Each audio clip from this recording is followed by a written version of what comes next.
Bon week-end et bienvenue à notre Rhapsodie des réalités du samedi 6 mars 2021. Je suis la sœur Fabienne de Rion qui vous apporte la parole de Dieu par la Rhapsodie des réalités. Alors, j'espère que vous avez bien passé la semaine. C'est le week-end. Nous rendons grâce à Dieu pour tous les bienfaits dans votre vie, dans vos affaires, dans vos familles, dans tout ce qu'il a, pour tout ce qu'il a fait pour vous. Alors, nous disons, Seigneur, merci infiniment pour tes enfants, pour cette première semaine du mois de mars qui s'est achevée. Nous te sommes reconnaissants et nous croyons, nous recevons tout ce que tu as pour la semaine qui va commencer bientôt.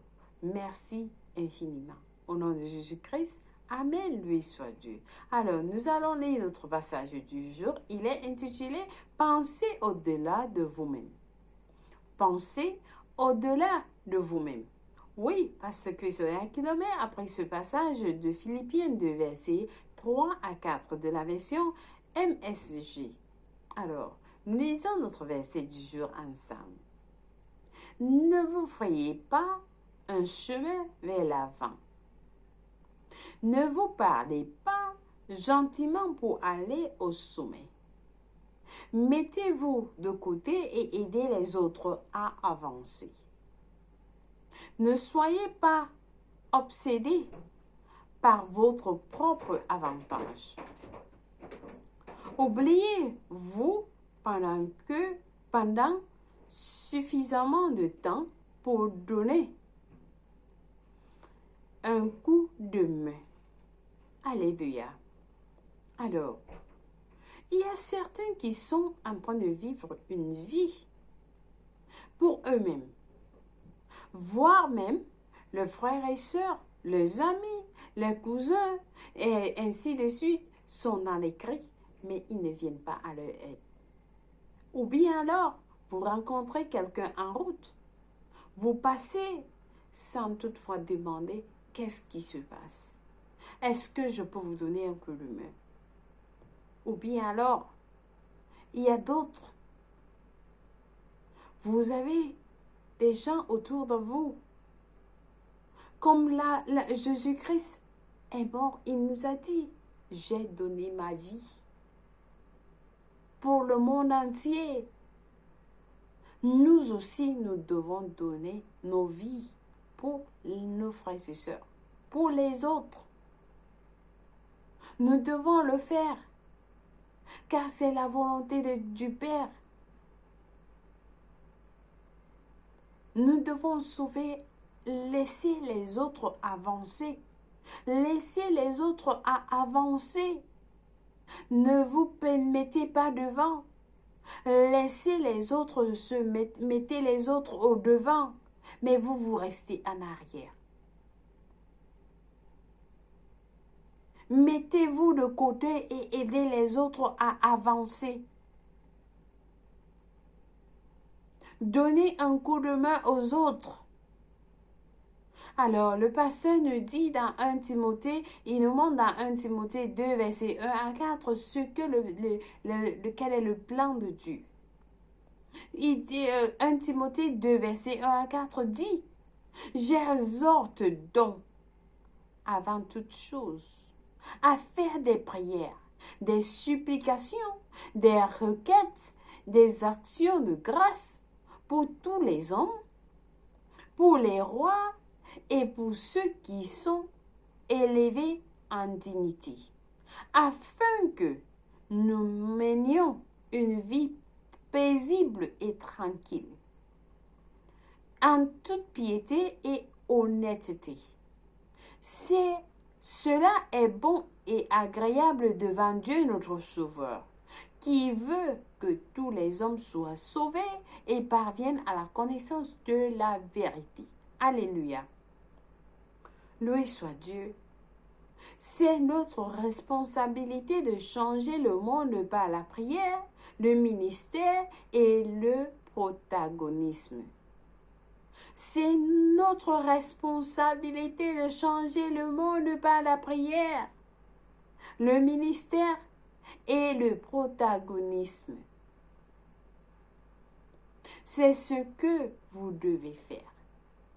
Sinon, vous n'aurez pas vécu. Sinon, vous n'aurez pas vécu.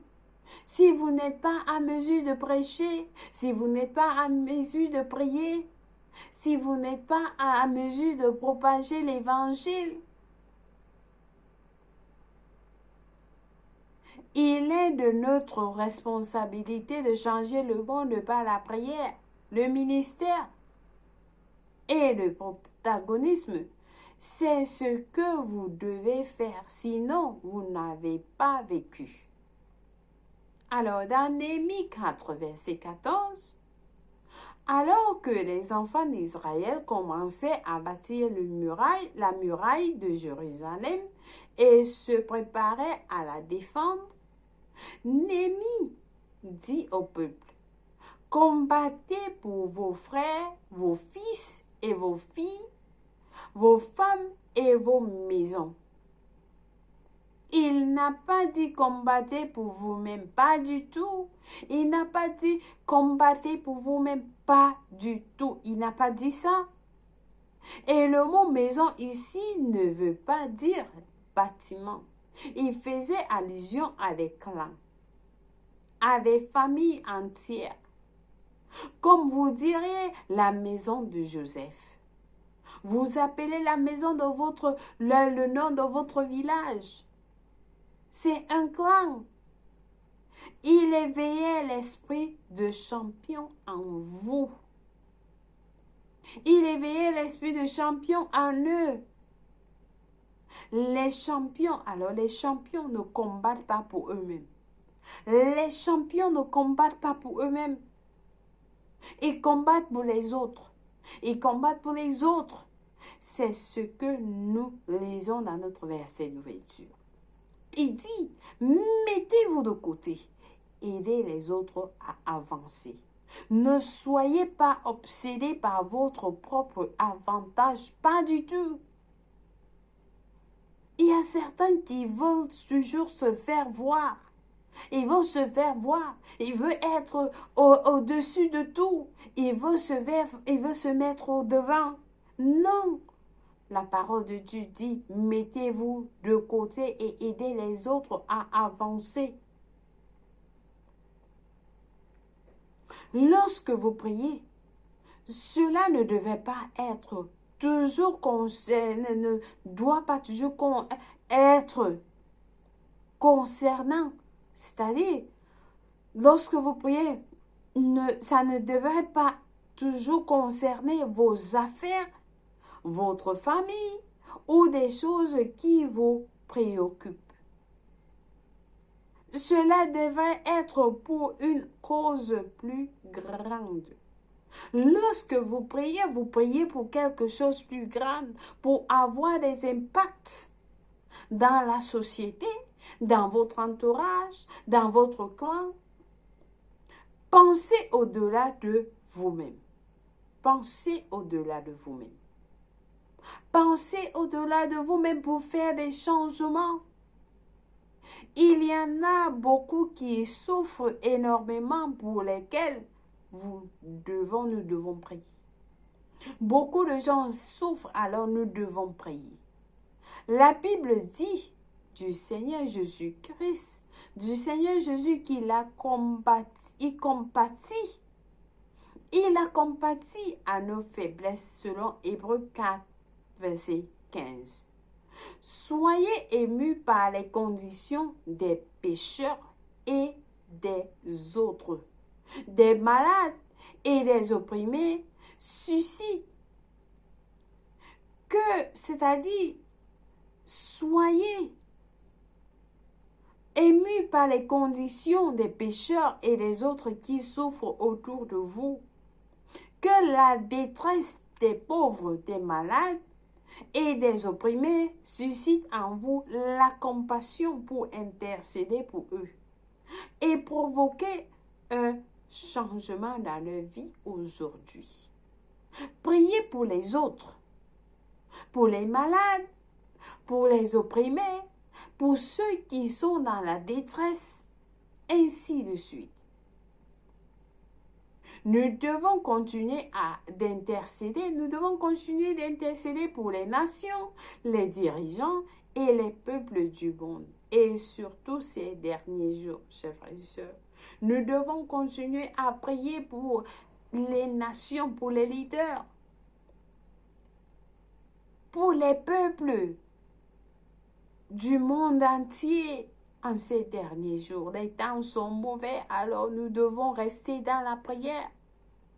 Loué soit Dieu. Et Dieu nous a donné la directive. Il nous a dit, priez et je vais répondre. Priez, je vais répondre. Donc Dieu attend nos prières. Il attend vos prières. Loué soit Dieu.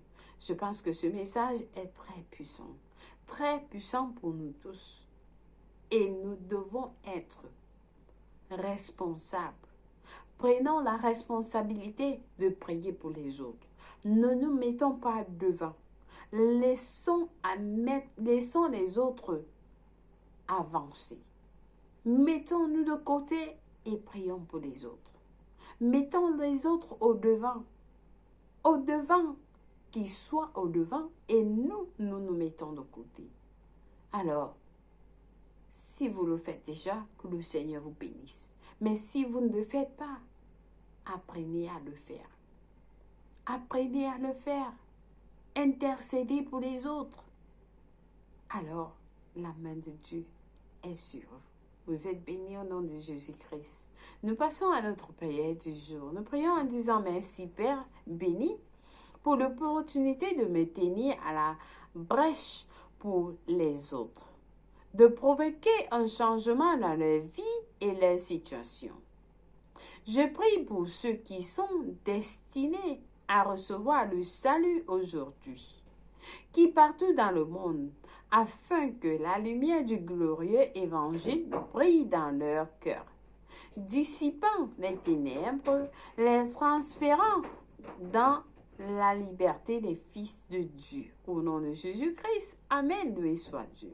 Alors, nous avons des études approfondies dans 1 Timothée 2, versets 1 à 4 de la version amplifiée et Ézéchiel 33 à 7. Pour la lecture biblique de 1 an, nous avons à lire Marc 11, verset 27, Marc 12, verset 1 à 17, Nombre 18 à Nombre 19. Pour la lecture biblique de 2 ans, par contre, nous avons à lire Matthieu 20, verset 24 à 34 et Exode 15. Loué soit Dieu. Alors, pour celui qui n'a pas encore reçu le salut, si vous êtes celui-là qui continue à dire « je vais le faire demain, je vais faire demain », mais s'il vous plaît, les temps sont mauvais. Les temps sont mauvais et l'enlèvement est imminent. Alors, comme vous suivez la parole de Dieu, c'est la volonté de Dieu que tous les hommes soient sauvés et qu'ils parviennent à la connaissance de la vérité. Alors, l'évangile est en train d'être propagé dans tout le monde. C'est la volonté de Dieu selon la parole de Dieu. Et lorsque la parole sera propagée dans tout le monde, il faut savoir que le temps est proche. Si vous n'êtes pas né de nouveau, priez cette prière avec moi de tout cœur et Dieu va vous écouter. Nous prions en disant au Seigneur Dieu, je crois en Jésus-Christ, le Fils du Dieu vivant. Je crois qu'il est mort pour moi et Dieu l'a ressuscité des morts. Je crois qu'il est en vie aujourd'hui, alors je confesse de ma bouche que Jésus-Christ est le Seigneur et le Sauveur de ma vie. Par lui et en son nom, j'ai la vie éternelle. Je suis né de nouveau, je suis désormais un enfant de Dieu. Seigneur Jésus, je suis à toi. Aie pitié de moi, ôte de moi tout péché. Aujourd'hui, j'ai décidé de te suivre en avant pour toujours, en arrière pour jamais. Fais de moi une nouvelle personne, ô Père, au nom de Jésus-Christ. Amen. Je suis désormais je suis né de nouveau. Je suis désormais un enfant de Dieu. Merci d'avoir sauvé mon âme. Alléluia. Béni soit Dieu. Si vous avez prié cette prière, je vous rassure, Dieu vous a écouté. Alors je prie pour vous. Père éternel, merci pour tes enfants qui viennent prier la prière du salut. Je les nomme avec le nom de Jésus-Christ. Avec ton amour, je les bénis avec ton amour, avec ta parole. Et je déclare, Satan n'a plus de pouvoir à nous. Ils appartiennent à Jésus-Christ. Ils sont protégés en Christ, en Dieu, au nom de Jésus-Christ. Amen, loué soit Dieu. Alors, vous êtes bénis au nom de Jésus-Christ. Amen, loué soit Dieu. Chers frères et sœurs, bon week-end et merci d'être des nôtres à la Rhapsodie des réalités. Que Dieu vous bénisse. Au revoir.